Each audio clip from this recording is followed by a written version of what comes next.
Speaking of advice, you've had a long career. I'm sure you have received a lot of advice. So, what is one best piece of advice you've received and one worst piece of advice you've received? Yeah, no, it's a good question. I would say earlier in my career, we all have imposter syndrome on some axis, right? Do I know the domain? Am I a good enough speaker? Am I a good enough writer? Do I understand people? I would say I was always very confident in my technical abilities and a lot of the hard skills. And I would say, for whatever reason, I was not as confident in my ability to read with and interact with and engage with people. Although over time, I realized I'm a very emotionally intelligent person. And I would say, so I actually got and accepted lots of bad advice when it came to navigating people. So, one of the first pieces of advice, the first time I became a manager, I was a senior IC programmer and I took over the engineering team. And the advice I got was, we want every programmer on this team to be like you. So whether you need to hire or up level them or send them to training, whatever you need to do, they should all have the same throughput as you. So I went on this journey of like cloning myself. And the reality is it's nobody wants to work for themselves, be managed by themselves, and have a peer group of themselves.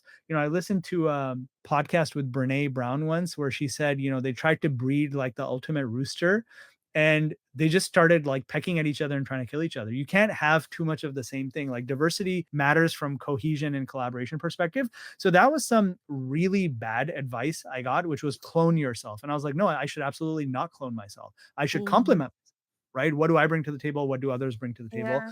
And it took me a while to sort of like let that bad advice pass through my system, have some bad managerial experiences, and then try again.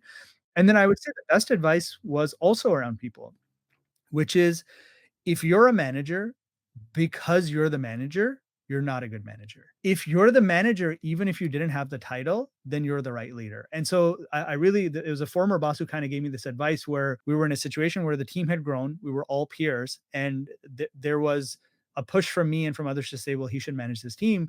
And my boss kind of made me wait for a couple of months and he said, I want them to follow you, even if you're not their manager. That's how I want this team to operate. They should say, this is the leader of the team, irrespective of title.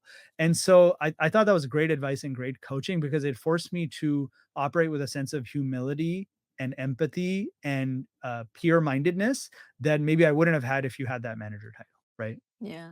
And that's really great advice. I mean, it's not something that happens or you hear about every day where you are grooming somebody to become the manager, but you're helping them understand how to become a leader first. And that's something, I'm also very passionate about is your leadership doesn't come from a specific title.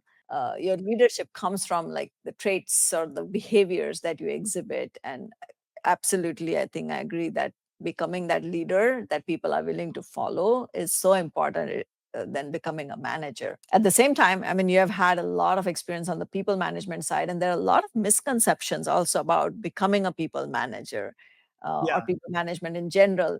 What are some of like the top two or three things that you can think about that important for others to know who might be stepping into this people management or want to get into it? Yeah, I would say a few different things. One is sometimes people get into people management because they think they're the senior most IC. And really, that's touching on a different kind of dysfunction, which is we don't have a career path for really senior ICs, especially in product, right? So if you're really good at strategy, you're really good at delivery, and you want to make bigger and bigger size bets, you shouldn't have to get into the management ladder to do that. So I would say that's sort of an anti-pattern in a lot of organizations is number one is, you shouldn't be like, okay, my IC career is at an end. I need to transition to the management ladder. That's a lack of ladder sophistication more than anything else. That's number one. Number two is I think people don't approach management with the same degree of rigor and craft that they do with the hard skills. So for example, we're living in the age of AI. Everybody's taking a boot camp and playing with tools and reading all the latest blogs. And I'm like, why don't you do the same about human psychology and organizational design and what makes people tick, right?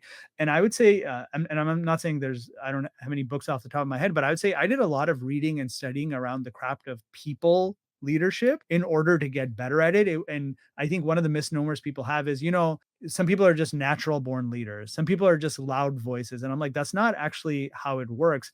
A good people leader actually has empathy, has emotional intelligence, has the ability to connect the dots for people who are struggling, has the ability to motivate people. And it actually requires quite a bit of energy. I would also say I'm not a fan of how much disdain there is for management. People talk about management like it's a necessary evil. Oh, we had a layer of management, we had to remove it. Oh, the managers are in.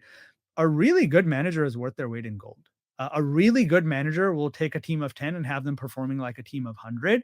And so I really believe in management and I believe in structure and I believe in 1 plus 1 equals 10. I think what's an issue is there's too many people in management who got into it for comp reasons, for career ladder reasons, and now they're stuck because really they missed the craft, but they didn't see any way to progress and do the craft other than that.